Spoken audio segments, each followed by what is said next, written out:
Whether it's the legendary Lionesses, grassroots or expert analysis of the women's leagues, Women's Football News has it all covered.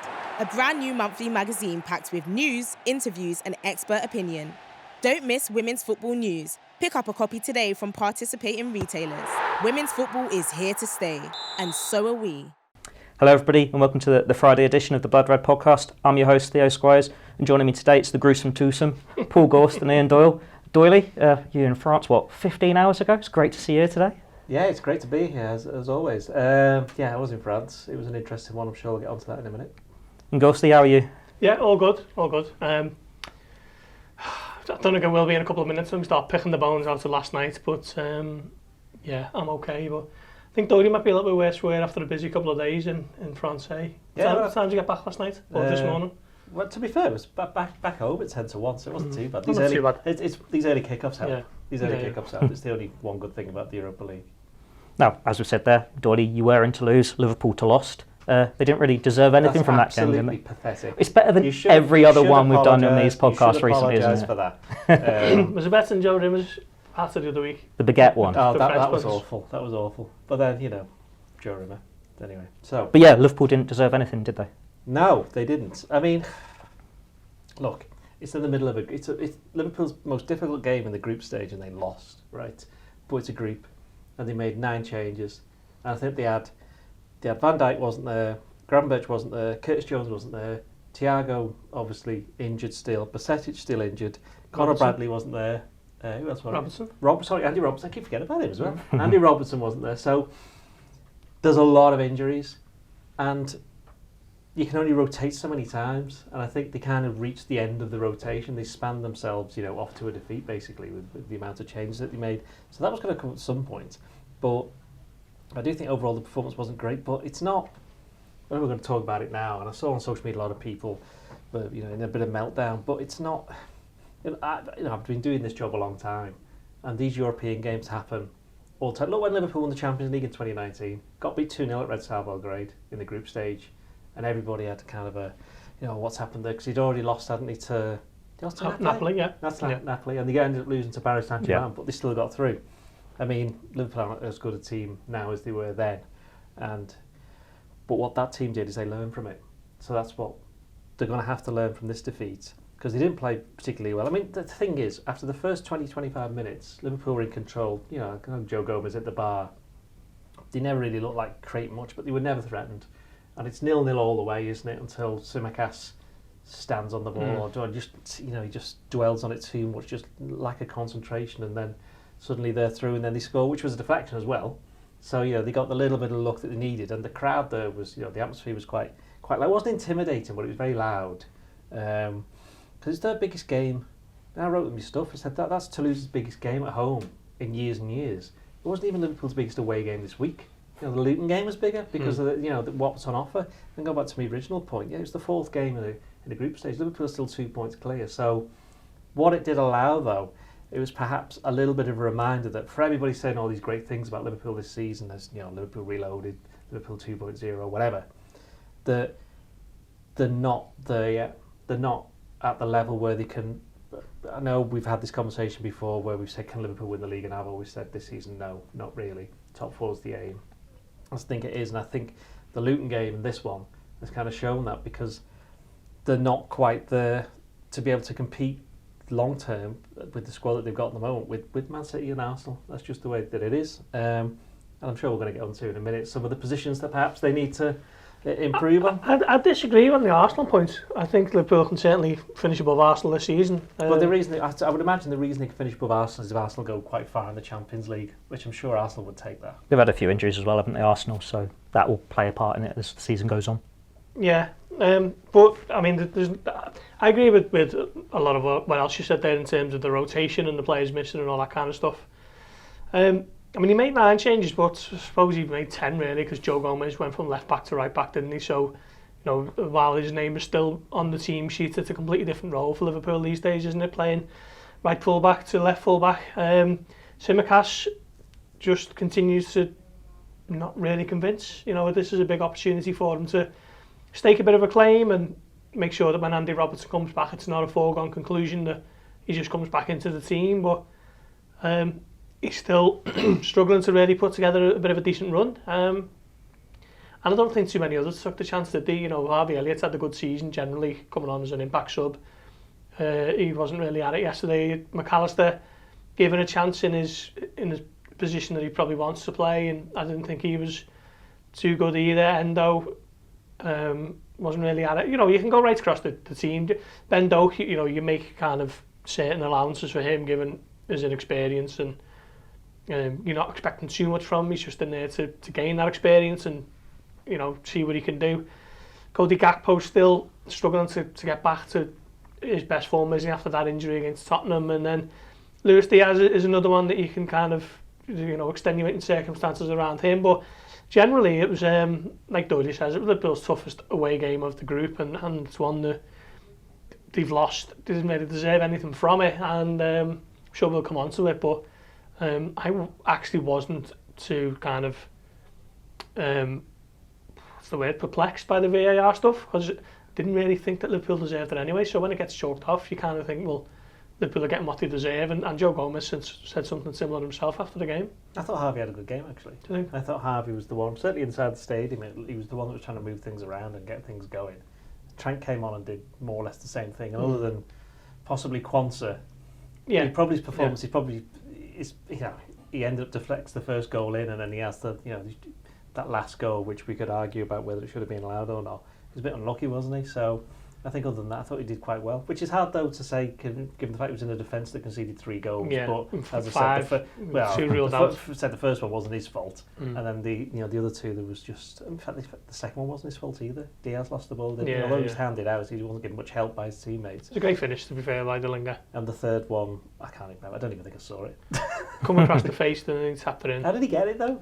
I don't mean the guy who scored. I mean when they, because we didn't have any replays. It wasn't, as you may have gathered from some of the stuff that's been written since the game, it wasn't the best organised. Yeah, I think that was probably the most interesting thing of the night, wasn't it? When the press conference was happening, how did all that work? Because looking at it from our point of view, it just looked normal. Like Klopp had the board behind him, but he was talking the same way. But basically, it wasn't in the stadium; it was in a tent, and the tent was about 50 yards outside the ground in a car park. But to get to it, you had to walk out of the stadium and across. Now that was great on Wednesday. It was dead straightforward for the press conference before the game, the day before. But even then, when they were doing the press conference, we couldn't really hear them properly, even though we were sat in the front row. So then after the game, Klopp has to go through hundreds and hundreds of Toulouse fans who were celebrating their biggest win in years, and sits down, and then lots of fans are there's like a little fence that was around the tent. They were bashing on that. You could hear them chanting. Then the microphone wasn't there or didn't work for us to ask questions. And then even though we sat in the front row, we're literally like about 4 yards away from him, but he couldn't hear a word we were saying. We couldn't hear a word he was saying. All we could hear is these fans. And he's getting more and more agitated. And there was a French translator, and when Klopp had his little, he said, "This is about us all. Who chose to do this in here?" She was a little bit like, "Oh, well, am I supposed to translate that?" So I felt a little bit sorry for her, but. Yeah. But no, it kind of summed up that the whole thing was a little bit higgledy-piggledy, a little bit. Again, that doesn't make any difference to the performance on the pitch because that's already happened. But that kind of underlined the kind of eaves in that things weren't quite right for Liverpool. Yeah, so much has gone wrong here. You just basically summed it all up quite nicely. But we will go into the VAR controversy. It was confusing watching it on TV, so I can't imagine how it would have been for you. I thought Gomez had scored because we were that far away. I couldn't see what was going on. It's like, he's not scored. It's Quansah, isn't it? Gomez scored. We didn't give away. Yeah, I know. But he did the bar, He did the He was close. He's getting closer. And we did have any replays where I was sat, so that was a little bit difficult. But there was a guy next to me, a French journalist, who had the game up on his laptop, and he kept rewinding it, so able to see that. But yeah, the goals given, they were fuming. I must admit, when I saw the McAllister thing, I thought that could be handball. When it happened at the time, I thought that could be handball, but they played it on. So when they scored, I instantly thought, well, this is clearly going to go to VAR because they were fuming to lose. Goes to VAR. From what we saw, goes to VAR, referee's listening, stops for about 30 seconds, has the check, gives the goal. Liverpool players go back. Then their bench is absolutely fuming. Somebody comes and gets booked. And then the referee gets called over again. So then look at the screen and then disallows it. It's like, well, hang on. What's happened here? Is that a VAR check of the VAR check? Who's who has done? And the other thing on top of that is that even when the goal was given, the scoreboard in the stadium just refused to acknowledge it. Just went, it's still 3-2. They just wouldn't give it. So somebody somewhere, I mean, my It'd be nice if that's how it worked, wouldn't it? Yeah. Somebody somewhere, I'm not having that. Well, hang on, that's what happened to Tottenham the other week. Yeah. It's all right. No, I'm not having that goal. It was a weird chain of events. I mean, it's probably handball, isn't it? That's what I think. Even, as I said, even at the time, I thought that looks like handball. But I think it's more the process of. I would love to know how they ended up reaching that decision, because I'm going to do a bit of a clang here. I was at the World Cup final in 2006 when Zidane did that headbutt. Nobody saw it.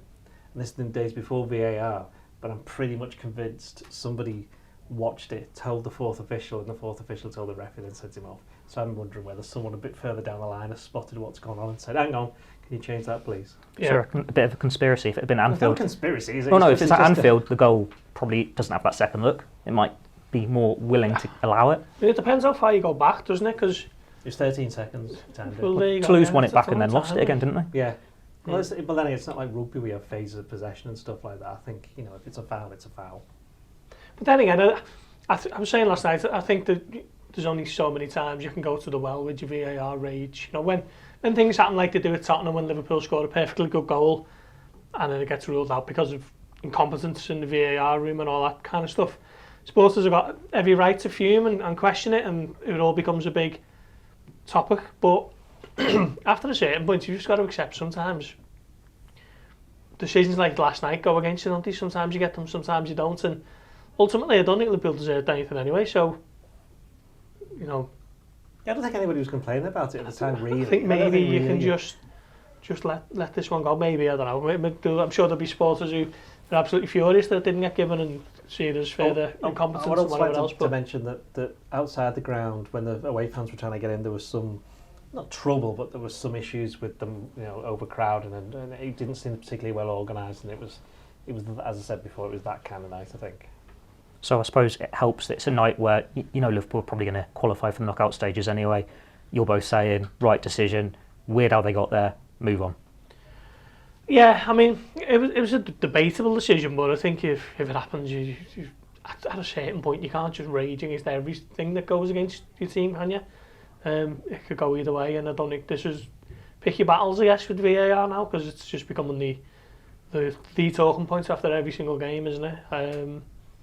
To the point where now I think it'll just become shorthand that Arsenal being agreed last week at Newcastle will, to the kind of people from the outside looking in, will just conflate that with Liverpool's decision at Tottenham and just assume that they're both decisions that both teams are unhappy about when they're completely different incidents, aren't they? So at a certain point, like last night, I don't think it's worth really, getting behind your anger on this one. So just let it go, I guess, I suppose. But yeah, I still think Liverpool will qualify without too many problems. Lask away, isn't it? Final group game. And is it? It's Lask at home. Lask at home and then USG, isn't it? So they should beat Lask at home quite comfortably, even if they do make X amount of changes once again. Liverpool didn't really get out of first gear in Austria, did they? And still won quite comfortably, so it should be one that they win. And then you can look ahead to the games around that final group game as being more important than the actual match itself in the Europa League.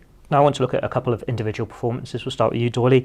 Endo. I thought my performance was good, thanks. Yeah. But Endo, it was this opportunity for him to show that he can be the starting number 6. There's a big opportunity to play at the weekend with McAllister suspended, substituted at half-time, potentially lucky not to be sent off. Didn't really go for him, did it? He started well enough, to be fair. He moved the ball about well.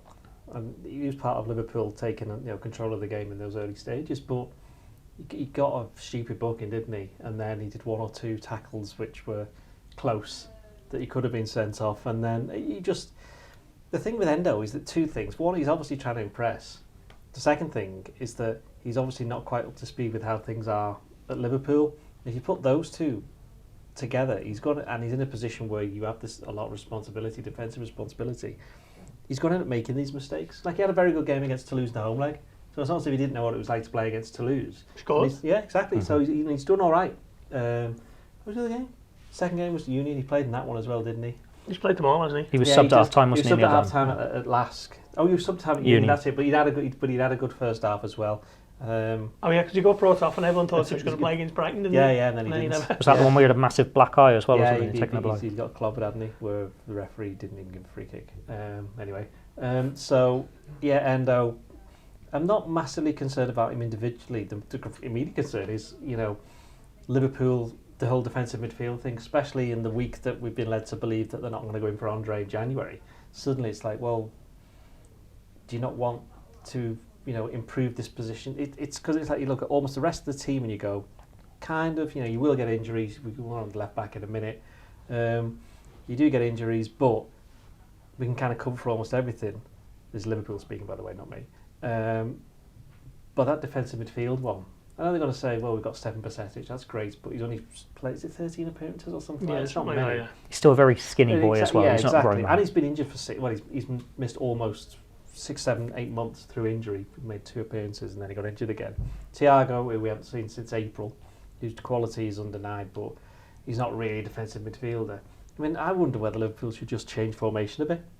Certainly, you're looking ahead to beyond Brentford, you're looking at Man City, and you go, does anybody want to have McAllister as the number 6 at Man City? Well, that's been the worry for weeks, hasn't it? And I think performances like Luton and obviously last night have only made that a bigger issue. It'll be one that we'll talk about throughout the international break, I'm sure. What is Klopp going to do with that defensive midfield position? It just doesn't seem like it's working for McAllister, and I'm not sure Endo is the answer long term. So Liverpool have got work to do there, but you can't really second guess them now, I don't think, because of what they did in the summer where they were chasing Lavia and then all of a sudden threw in 110 million for Caicedo, didn't get him, and then go and get Endo, who cost probably a tenth of the price. Having given up on Lavia and then gone for Andre. So it's almost like maybe a couple of years ago when transfer links came out, you could think that might have a bit of legs in it, we'll have to check that one out, or you could tell certain links were just total nonsense. Now it's like everyone who gets linked, you're unsure whether it's legit, so you kind of poised and trying to speak to people and whatever else. But I think a lot of that is down to that particular summer transfer window and that sort of week-long period, was it, between not getting Caicedo and bringing in Endo. I'm going to Tsimikas now. That left-back position, it's one where Liverpool have got the cover, but we're seeing now when you've got the cover, they're not as good as the first choice option. They're struggling a little bit without Andy Robertson. I know you've already touched on it a little bit, Gorsty, but when Tsimikas is playing, he's not making the most of these opportunities, and you can see why Joe Gomez had the chance against Luton. Yeah, to be honest, I thought he'd be playing in the Premier League every week and they'd make do without him in the cup games, and his last 2 appearances have been in the cup, and he wasn't playing at Luton, was he? And Gomez played instead, and didn't really work with Gomez at left back either, to be honest. But it's just when Tsimikas plays regularly in games that have got a bit more importance attached to them, you start seeing the little lapses in concentration, the weaknesses in his game become a little bit more apparent. And he wasn't great last night, was he? He was taken off at half time, but I wouldn't say that was solely down to his performance. I think Klopp wanted to get a bit more creativity and star power in the team essentially, so he brought on Trent and Gomez shifted over, didn't he? And he brought on Salah and Szoboszlai. So I don't think it was particularly, you've had an absolute shocker, off you come. But if he was playing well, Klopp might have thought differently about it, and I just didn't think he was, there wasn't many who did come out of last night with credit, but he was certainly one of the ones who you really question and thinking, bad night for him. But he could have taken Gomez off then, couldn't he? Because Tsimikas is normally the one he's more progressive, but he didn't seem to do that either. He didn't really seem to get forward that much, and his set pieces as well. He isn't a lot of the time. He's very good at them, but he's just been off it. And I do wonder, it's like you didn't see much of him in the first season when he joined, didn't he? I think he played something like 10 minutes in the Premier League or something daft like that. Second season, obviously, he played more games, scored the winning FA Cup final, that kind of stuff. Last year, he kind of regressed a little bit, and this year it's been the same again, and it is a bit of a concern that he's this player who is obviously not as good as Robertson, but as a deputy he's able enough. But the minute that Robertson's then out for an extended period of time, that's when perhaps he gets exposed a bit more, where you see his actual level. Consistently, and it's not, yeah. you know, Robertson is very good and is still one of the best, attacking left backs in the world. But there's no shame being second best to that. But Tsimikas has to be better than he has been recently. I think also as well, it's it just highlights that Liverpool can't afford to have world-class deputies in every position, can they? One of my mates was going on to me yesterday saying, if only Liverpool had someone like Guardiola at Man City, and I said, yeah, it'd be nice. You know, we cost 80 million. Liverpool have to make do. I mean, make do sounds a little bit harsh, but they're never going to be bringing in a top-class, world-class deputy for someone who's already in that position in areas like fullbacks, where it's not like a midfield where you've got 8 or 9 of them. You know, you've generally only really got 2, haven't you, for each slot, and then you're looking at who's in reserve in the youth team. So yeah, it's I think only when he's getting a bit of a run the team like he is now that you start to see he isn't quite as good as Robertson, which, like Dodie says, there's no shame, but it's just needs to tighten up little things like last night when he gets dispossessed for the goal. There's no need for him whatsoever. It's not the first time either. And I think there was a video a few years ago when the Sky are talking to Trent and Robertson, and they're asking how many errors have you done leading to goals, and they're thinking they've done a few because a cross is coming from their side, but there's nothing mathematical there, no stats saying they have. Whereas Tsimikas, he did last night. You could throw in the Leicester one. There's a couple there. He needs to find some confidence from somewhere. Yeah, and he played in the derby, didn't he? There was no too many issues in the derby. Maybe got away with being booked. Everton obviously went down to 10 men early and didn't really attack too much after that. But since then, he's been found wanting a little bit, hasn't he? So yeah, it's a big kind of 2 months for him, I would say. He's going to get chances, he's going to get minutes and opportunities just by being the only other senior left back in the squad. But at the moment, it's a chance that he's not really taking. Now, if Liverpool were in the Champions League, we'd be saying it's this massive missed opportunity to wrap it up with 2 games to go. If they'd won, that's top spot secured. But the squad rotation is going to continue in the Europa League regardless. But one thing that is potentially a concern now is the away form. It wasn't very good last year, and they've won 1 of the last 5. Are you concerned, Doyle? You're pretty much at all these away games. Are you seeing issues there that maybe aren't present at Anfield? Well, if you go through them one by one, against Chelsea in the first game, they weren't great in the second half, but then it's early season. Newcastle, obviously they won that one. They won at Lask. Wolves. They won at Wolves when the second half they changed, but again that was after international break. They drew at Brighton, which, as far as I can say, that's a decent result. Although second half they did enough to have won that game. Tottenham we know all about. Am I missing one? Luton. It was terrible. The one win of the 5's Bournemouth. In the cup. Bournemouth in the cup as well, yeah. I mean, Bournemouth, that was the weather kind of. It's hard to judge that game. The weather was genuinely the weather was terrible.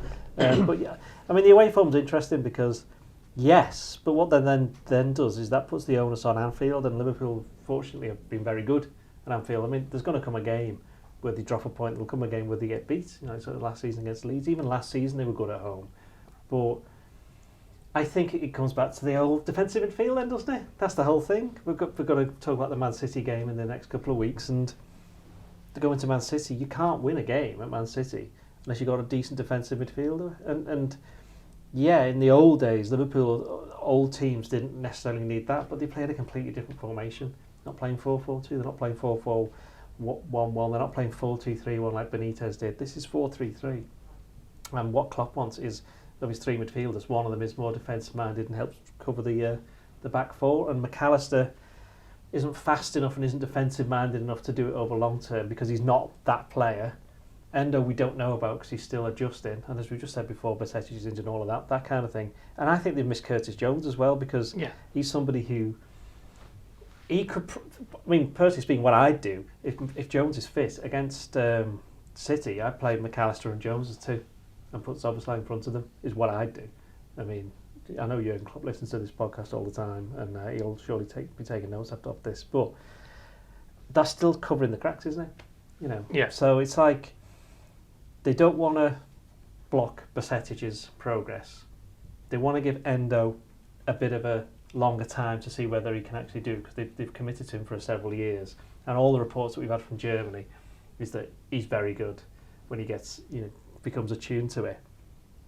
But then you're asking the question, well, what can Liverpool do this season, and what's their aim? You know, you think they can still win the title and stuff like that. No, I'm not saying that.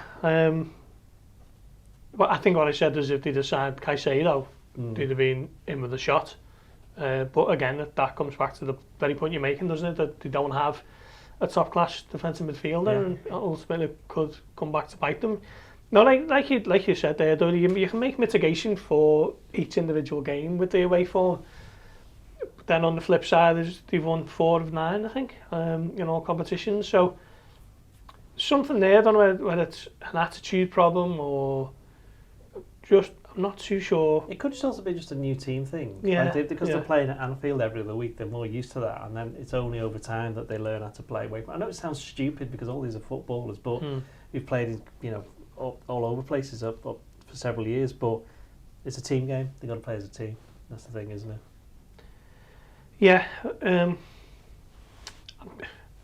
See, my thing is now is with McAllister, how long do you give him to become a number 6? It's clear Liverpool need another one. So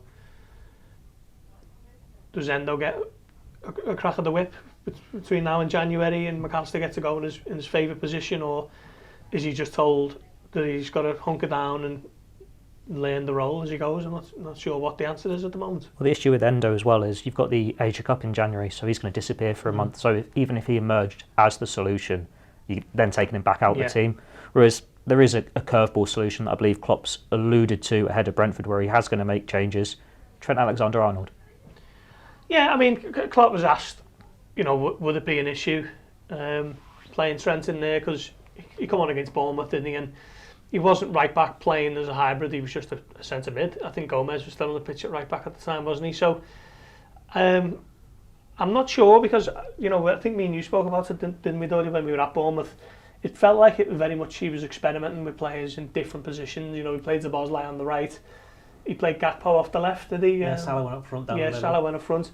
It was just players who, are big players for Liverpool, big names, but they were just sort of in different roles to what they were used to, and I think maybe he was getting a bit of a closer look at some of those. I couldn't really say how Trent got on in that game, to be honest. I know he played the pass for Nunes, didn't he? But the game was being played in a storm, and it was just one of those nights where he's just got to get through it. But he did suggest it's an option, but then he did say if you put him in midfield, you lose one of the best right backs in the world. But you could also argue that he's doing that himself at the moment with this new position that's been carved out for him. 6 months now, isn't it? It's over 6 months since he started playing it. So clearly Klopp sees merit in it, but I'm not sure. I mean, it works to an extent when Alexander-Arnold's playing, but once he isn't, I don't think Joe Gomez or whoever else is capable of performing it with the same sort of distinction. And we've already seen Bajcetic give it a go, and even Curtis Jones against Leicester in the Cup. So it seems like it's a role very much designed for Trent, and then when he's not playing, they're sticking with it, and it's a mixed results, I'd suggest. And the other thing, if you play Trent centre mid, who goes right back? Gomez, then he goes left back. Then you've actually the Simicast thing again. So this is... Sign a holding midfielder seems to be the answer. Well, I mean, this is the thing, yeah. This is the call they got to make. Now, so far it's all been doom and gloom, how awful Toulouse was, but there has been some positive news for Liverpool this week. Luis Diaz, his dad, has been recovered, and it's been a credit to him how he's held himself these last couple of weeks, how he's got that goal against Luton, and he's just got about his business. It's so great to see this positive resolution. Yeah, sounded very dramatic from what we heard from Colombia. A delegation from the UN and the church basically flew into the mountain region between Venezuela and Colombia and picked them up, essentially brought them back to the area where they live in Colombia, and he was greeted by quite a fair few well-wishers on his return. He gave a little bit of a statement, and it was all a surreal, horrifying situation and story that we've been following as closely as we can. And fair play to Diaz, just making himself available. Even if he hadn't come off the bench or he hadn't started last night and he was just in the squads, I think that shows a certain mental strength on his behalf. But the fact that he played on Sunday and scored, rescued a point, and the fact that he started last night, okay, he wasn't at his best, but obviously understandable that he wasn't, but it's a good chance for him now to get a season back on track, and it's full credit to him, because it must have took some cojones to get on the pitch and play and try and forget about what was happening, back in Colombia. What I would say about last night, though, is that quite clearly the Toulouse players weren't in the mood to celebrate the release of his dad. They were just booing him everywhere. For the first minute, they were just kicking him up in the air. And he was getting wrestled. He got fouled like 3 or 4 times. I mean, and to be fair, they were doing that to a lot of players. Gakpo was complaining quite a bit in the first half about it, that he was getting caught on the back of the foot by tackles and this, that and the other. So obviously Toulouse had an approach. That's what Klopp mentioned afterwards, where he said we weren't aggressive enough, because Liverpool had to be, needed to be, because Toulouse were not overstepping the mark, but certainly taking it right up to the edge. Doyle, back to Anfield this weekend, Brentford, back to Premier League action. At the start of the month, we were saying that it was a great opportunity for Liverpool to be in the top 2, to go unbeaten, to try and win all those games. Obviously, it's not quite been as smooth sailing there, but when you're going into another international break, it really needs a good performance to go in on when you've got City looming. But we had this conversation, didn't we, before the game at Luton, where I said if they get 10 points from 12, I know people say we need to win all these 4, but I was like, hang on, I think getting 10 from 12 for the team, that the way that it's going, it would be good progress, because then that is putting you in the top 2, top 3. There's every chance it could be the top 2 by the time, because who were Tottenham playing? Wolves, wasn't it? Maybe not then. Not sure. Chelsea, they've had a lot of injuries. Chelsea, Man City. Oh yeah, I mean obviously Tottenham lost it to Chelsea. What a brave decision by the manager to play a high line, and that worked really well, didn't it? I think if Chelsea were half competent, they'd have won about 9-1. Yeah. Nicholas Jackson got a hat-trick. We could have said that about most games he's played this season, though. Well, yeah. Well, this is the thing, is that they made it out that Tottenham had come up with this revolutionary tactic of what every kids team would do. Oh, we're down to 9, let's just all go for it. Let's just go for it. So they got beat 4-1 at home by Chelsea. Liverpool had 9 men against Tottenham, and we saw what happened there. So I think a little bit of selective viewing of that particular game. What was the question again, sorry? It was how important is it to go into the international break with a good performance? 10 points from 12. I think 10 points from 12 is good. Man City have got to go to Chelsea, haven't they? So it's not necessarily a gimme, especially with them riding high with confidence. Even though you just said they're in no way competent and I've got Nicholas Jackson up front. Game of opinions. And, I've done a 180 there, haven't I, in 10 seconds. I think they've got to be beating Brentford.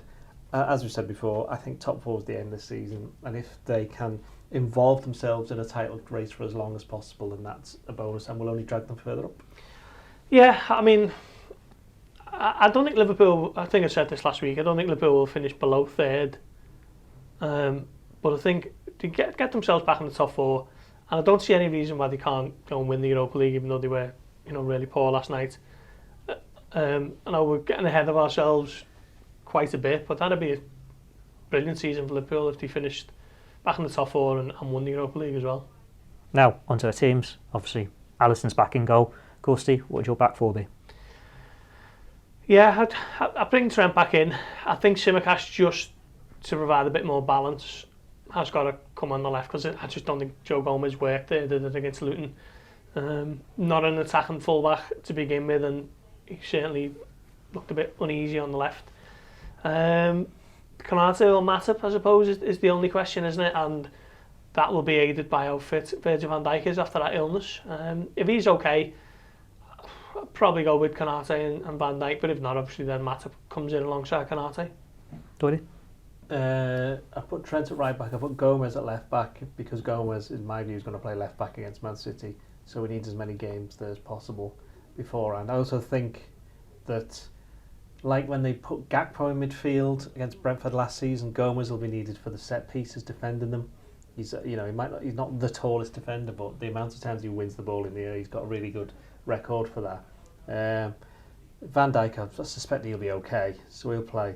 And Matip, I thought second half, first time I've seen it, well, he kind of lost his way a little bit. He wasn't the only one, they were all a little bit like that in the second half. Matip needs a leader next to him, doesn't he? Yeah, I think Konate is going to play. Sticking with your midfield, obviously there's going to be a couple of changes, a couple of players absent. Well, the midfield kind of picks itself in a way. Endo's going to have to play. Zoboslai's playing, and I'm assuming Gravenberch won't be fit. So it's going to have to be Elliott. You saying the same? Three. Yeah, like I say, there's not too many other options, are there? Jones is injured, Cam Birch, we don't think is going to be fit, Thiago's still out. So I'm not even sure, McAllister suspended, I'm not even sure what your alternative could be, unless you do something radical. So, yeah, it's the same midfield for me.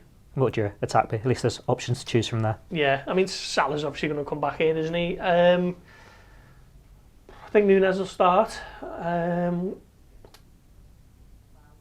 think he might go with Jota, actually, and Diaz. It's a great goal, wasn't it, last night from him? It was a mirror image, wasn't it, of the goal he scored against them at Anfield, just on the left rather than the right. Great finish. But his record's gone now, hasn't it? No Liverpool fan lose when he scored. Considering he signed 3 years ago, that's a good record. Yeah, I'll go with Jota over Diaz. Same. Score predictions? 2-1. 2-1. I'll go 2-0 just to be a little bit different, keep a clean sheet.